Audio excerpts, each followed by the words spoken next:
දෙක ආණ්ඩුක්‍රම ව්‍යවස්ථාව Soulbury ආණ්ඩුක්‍රම ව්‍යවස්ථාවේම What are the distinctive features of the 1972 Constitution and its weaknesses? Then we can see the 1972 Constitution as a model of Salisbury Constitution. Many people say that the 1972 Constitution is very good. The first and foremost issue we have taken to get rid of Dominion status is because it is implemented by the Constitution. Especially if we take this, we see it has a constitution with such a Prime Minister. Then when we saw the constitution of the Prime Minister, it contained the development that this country needed or economic development.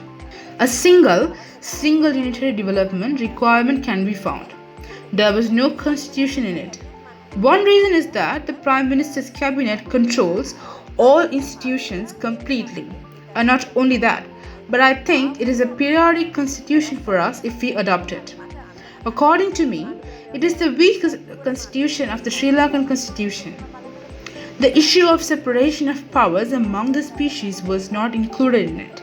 That is, the executive, legislature and judiciary are all enclosed within the parliament itself.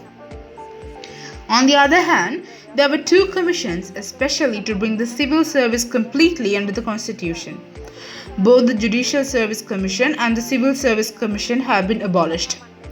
They are actually divided into 4 boards in the form of advisory councils. There were 4 boards, namely Judicial Service Advisory Board and Civil Service Advisory Board. Looking at it from that point of view, all these powers can be seen as a constitution which is gathered in one place. Development of the country cannot be expected from such a constitution.